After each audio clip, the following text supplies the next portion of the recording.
Well, good afternoon to our Masonic Homes family, our residents in Covina, our residents in Union City, our clients and our staff of MOS and MCYF, and to the Masonic Homes family, wherever you might be this evening.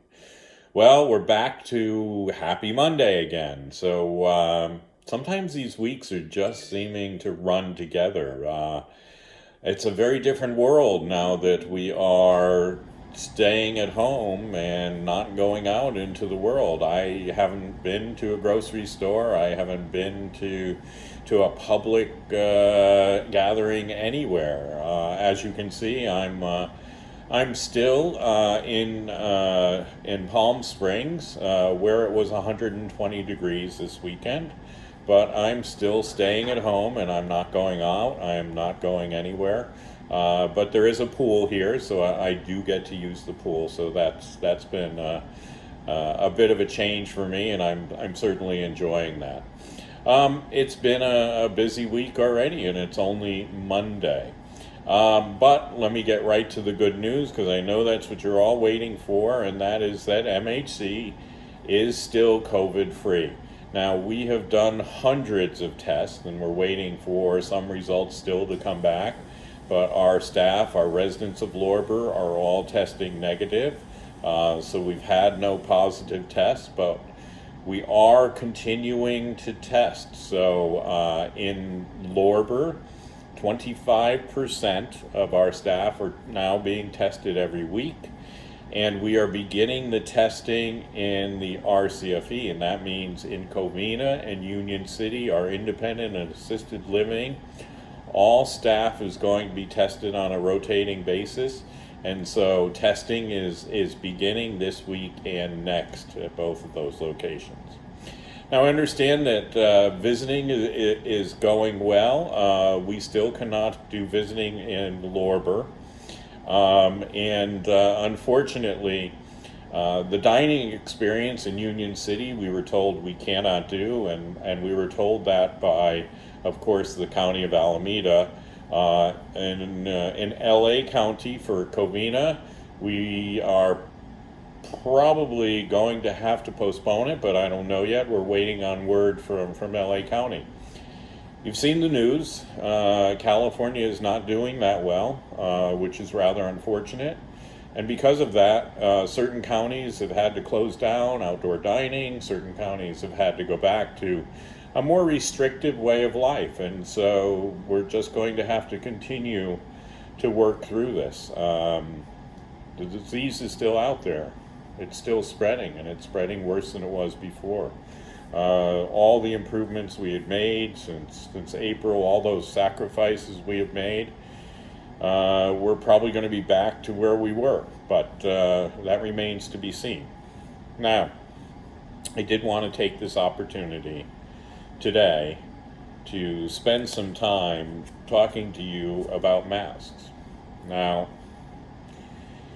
we have hit this time where fatigue has set in, where we're tired of the mask, we're tired of the social distancing, we're tired of all of this. It's been months. But now is not the time to stop wearing your mask. Now is not the time to stop practicing social distancing. Remember, it's not just your life, but it's the life of your fellow residents. So you need to be careful. It's up to you to follow the rules. It's up to you to wear that mask, because the life you save is not necessarily your own. It's the residents around you, the people around you, even the staff around you. So, I'm going to tell you right now, you may be suffering from mask fatigue. You may be suffering from fatigue, from having to follow all these rules and thinking it's never going to end. It will end someday. But for right now, put on that mask. Keep that social distance. Let's save some lives here. Let's be careful. Let's do our duty. Especially as Masons.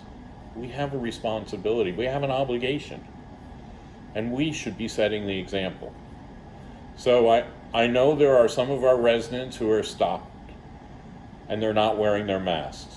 And I'm speaking to all of you who are thinking that you're not going to wear your mask. I want you to put it back on.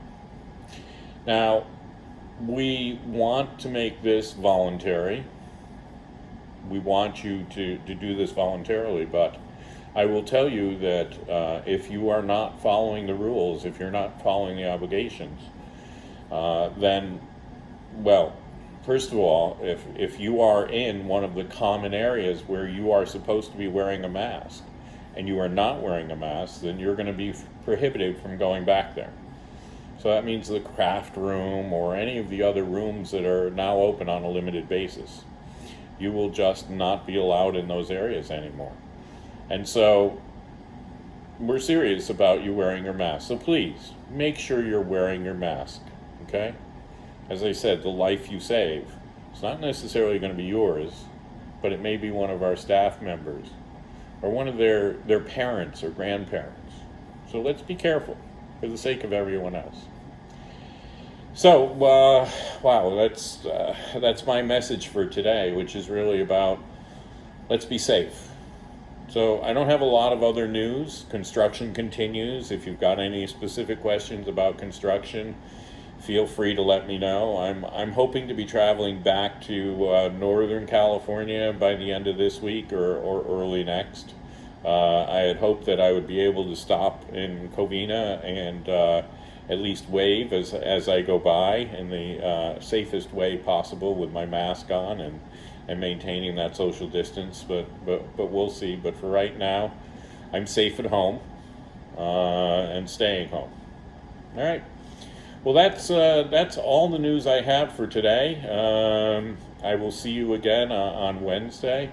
So depending on when you're seeing this, good evening, good night, and remember what I always say: stay home, stop the spread, let's save some lives. So God bless to you and your family. Good night.